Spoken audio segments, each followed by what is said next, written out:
Qual é o jeito mais fácil e mais rápido de se aprender inglês? Será que existe mesmo um método super rápido, aquela fórmula mágica, né, que te faz aprender em meses? E hoje na internet a gente está rodeado de promessas desse tipo, né?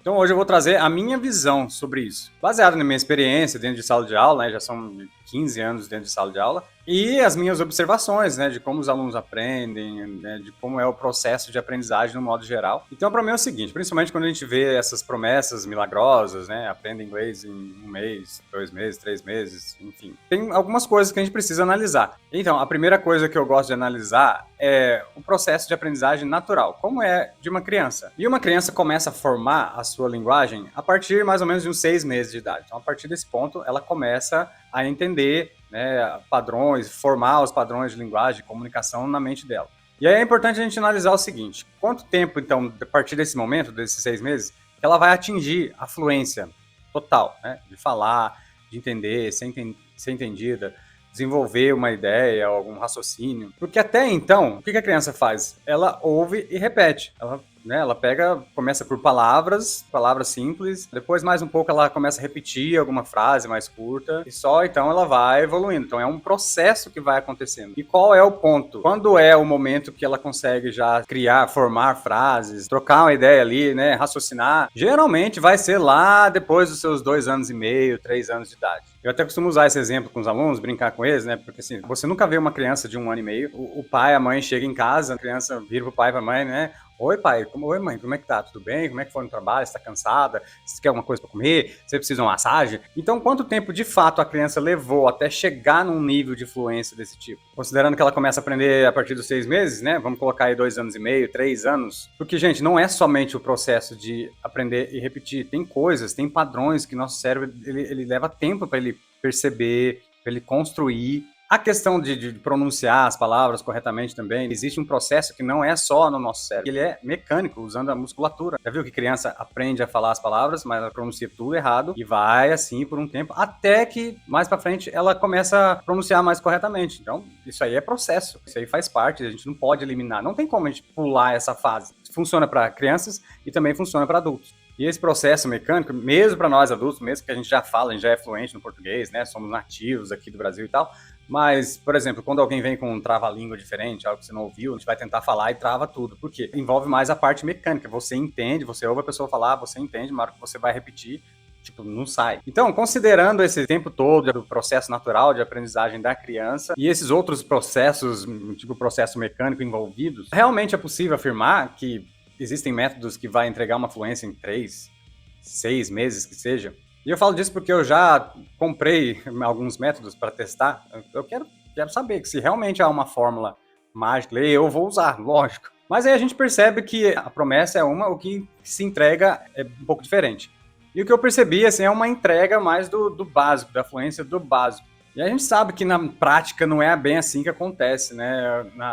Na fluência total de uma língua. A gente sabe quantas variações existem, quantas regiões diferentes tem, sotaques, jeitos de falar diferentes, né? Imagina o Brasil, só pensar nas regiões norte, nordeste, sul, sudeste, centro-oeste dos estados, enfim, muda muita coisa, palavras são diferentes, pronúncias são diferentes. Imagina, como que eu posso prometer uma fluência considerando tudo isso, né? Uma fluência sólida, a pessoa realmente dominar a fluência da linguagem ali. É muito complicado. Mas é claro que existe aquele padrão de linguagem mais comercial, né? Meio comum para todos, né? Isso aí existe no inglês também. Mas mesmo assim, se chegar num nível de fluência que você consiga desenrolar essa comunicação meio que livre, né, de uma forma bem sólida, não é um processo rápido. Isso aí a gente precisa entender. Porque tem várias outras coisas envolvidas no processo de aprendizagem do nosso cérebro, né? Não é simplesmente eu aprender uma frase e sair repetindo. Tem variações, depende do que a pessoa vai me retornar, de como a pessoa vai me falar comigo de volta. E um dos exemplos disso é que pessoas estudam anos aqui no Brasil, aprendem inglês, são fluentes, e quando vão falar com os gringos lá fora, ficam perdidos, né? E eu sei porque esse processo aconteceu comigo e acontece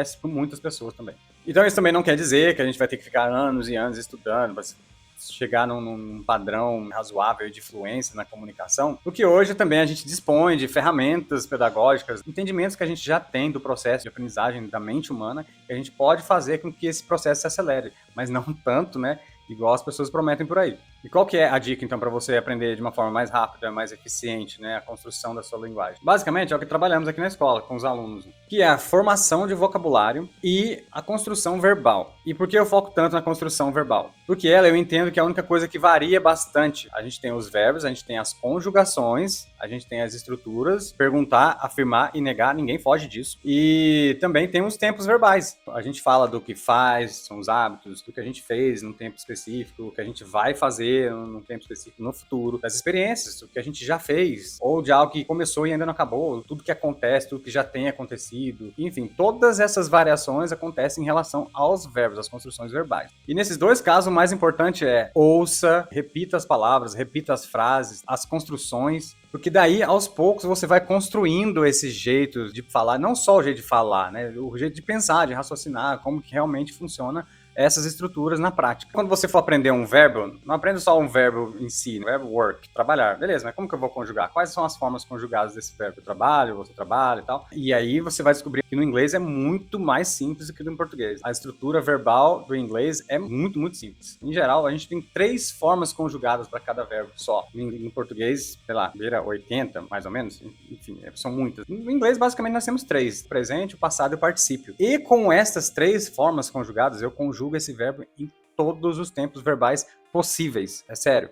E esse é exatamente o processo que a gente faz aqui nas nossas aulas todos os dias. A gente treina isso com os alunos, que é simplesmente a construção verbal e a formação de vocabulário. Tá, mas e a gramática por trás, as preposições, sujeito, objeto, complemento? Como que os alunos aprendem isso? Eles aprendem a usar nas construções das frases, porque eles aprendem na prática as estruturas de frases afirmativas, interrogativas, negativas. Eles praticam como afirmar, fazer pergunta, fazer negações. E tudo isso vem junto de uma forma automática, sem a mínima necessidade de ficar estudando teoria gramatical. É como se no português a gente fosse escrever a palavra fácil. Pensei na palavra fácil. A gente sabe que tem que pôr um acento no A do Fá. Mas quando a gente vai escrever, a gente não pensa, né? Eu vou colocar um acento aqui no A, porque essa aqui é uma paroxítona terminada em L. Todos os paroxítonos terminados em L têm acento. Entendeu aí como a teoria não vai fazer diferença alguma? Porque, na verdade, no processo da formação da linguagem, nada disso faz sentido. Quando a criança vai para a escola para aí sim aprender a gramática, que sim, é importante, mas quando ela vai para a escola para aprender a gramática, ela já fala, ela já se comunica. Então, nosso foco é a formação dessa fluência, dessa linguagem. Esse é o primeiro momento, tá? Então, deixa a questão de gramática, as questões mais técnicas, para depois, caso você precise, né? Vou fazer uma prova,